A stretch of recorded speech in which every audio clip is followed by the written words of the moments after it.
Welcome y'all to another episode of the Weekly Transformer, where today we're going to be taking a look at Transformers Legacy Evolution Needlenose. Let's bust this guy open, but first be sure to do those likes and subscribes, the ring the bells and all that good stuff. Getting close to that 500 subscriber mark, so we're about to do the giveaway. Stay to the end, I'll give you some information on that. Giveaway at 500 subs, giveaway at 1,000 subs. Gonna send you guys some cool stuff. Hopefully you like it. Maybe you will, and hey, and if you don't, at least it was free. So without further ado, let's pop open Needlenose, see how he looks, because he's pretty sick.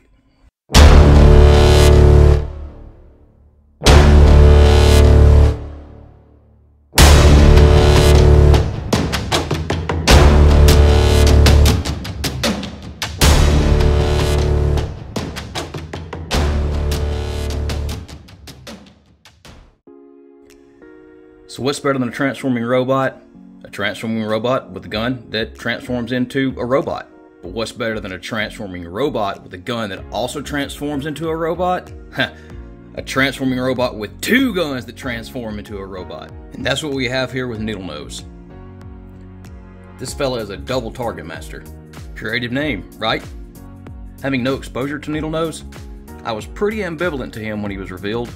I was going to pass on this release, but he was the only figure at Target, and because we crazy Transformer fans gotta have our plastic crack, of course I bought him. My expectations weren't high, but man, what a cool dude. I'm a sucker for a robot that rocks any kind of purple color, and Needlenose definitely brings it in this department. I dig the color separation starting at the purple feet, blocked out with the blue shins, gray thighs, and blue hips. The shiny aqua blue on the shins really sing, and the painted gray knees add a touch more visual interest and is very accurate to the G1 figure. The chest is a boring gray, but has these really nice molded vent detailing, with the Decepticon symbol smack in the middle, and is flanked by the purplest of the purple arms. The head sculpt is painted superbly with a different color gray than the main cast body, thick yellow paint on the face, and piercing red eyes. I'm glad they went with the yellow for the face, instead of going full-on toy accurate with the ghostly green that came on that. Overall, I think the coloring on this homie is really fun. There's tons of really nice sculpting all over the body here. My favorite is the molding on the shin vents. It adds some nice extra depth here. The detailing on his traps is really nice. Your boy ain't been skipping shoulder day. And check out these beefy fists with these clearly molded finger details. It looks so great. And check out this extra detailed molding at the ankle. It helps keep the mold from being broken when you tilt him. This looks way better than Blitzwing. He does have a few hollow gaps here and there, but there's actually some nice moldy detailing in these areas, especially in the back of the shins. There's so much detailing here. It's really nice to see and adds a little extra to his look.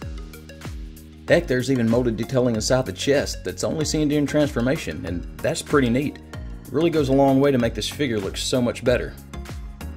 We get deluxe articulation, plus a little extra.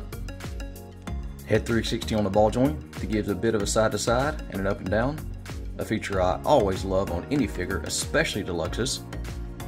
Shoulders out all the way, and pretty much 360 with a little hindrance by the wings, 360 above the elbow where it should be, and over 90 at the elbow due to transformation. And this is pretty neat. His elbow joints are similar to those of the War for Cybertron Seekers. And we have yet another deluxe with wrist rotation. Starscream, you're looking worse and worse every day, buddy. He would have a 360 at the waist, if not for the backpack, which you can untab to fake a little more movement if you want to. And that actually works quite well. Legs kick forward all the way. There's no ankle out or forward, but we get all the way back due to transformation and rotations in. So he can hit about an 80% Van Damme. For accessories, we have the Hasbro Burrito. He comes with this fin for jet mode, but I guess it's an extra accessory of some sort. And two Target Masters, Zigzag and Sunbeam. Zigzag and Sunbeam. I'm going to call them Mr. Black and Mr. Purple. Some assembly required. The reservoir dogs here are pretty neat, I guess.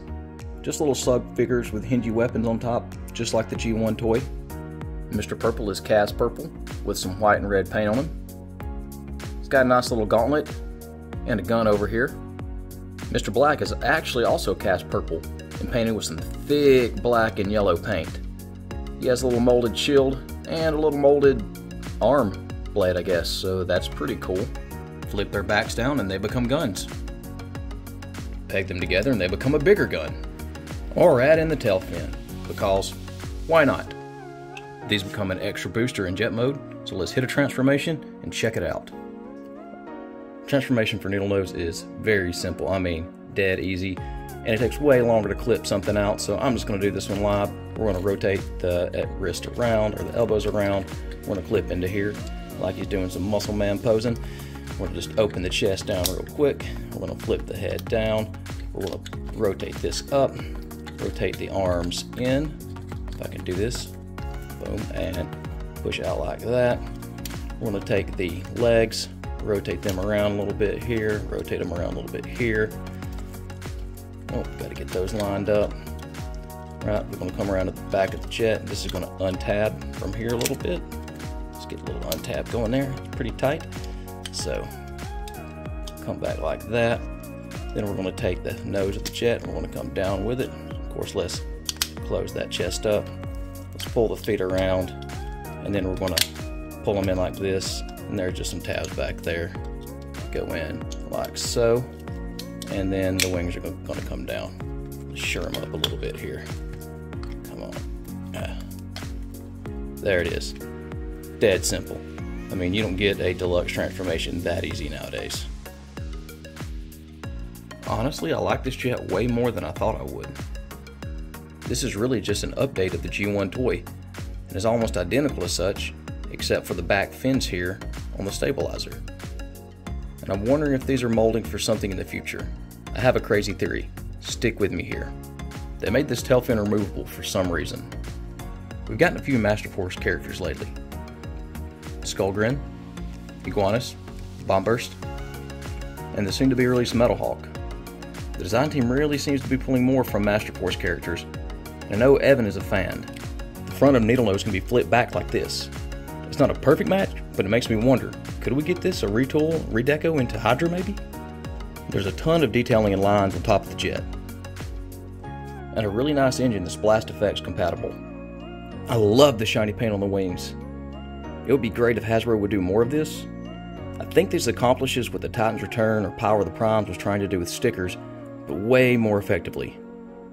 Paint pays homage to the original figure while giving it a much needed update, but sadly there's no paint on the tail. Canopy is all red, and a bit of paint here would have been nice, but the G1 toy wasn't painted, so this really doesn't bother me that much. Plus, the only other jet we have with a painted canopy struts is Starscream, so this is par for the course for a jet. The bottom of the jet isn't great, but that's a Transformers jet for you.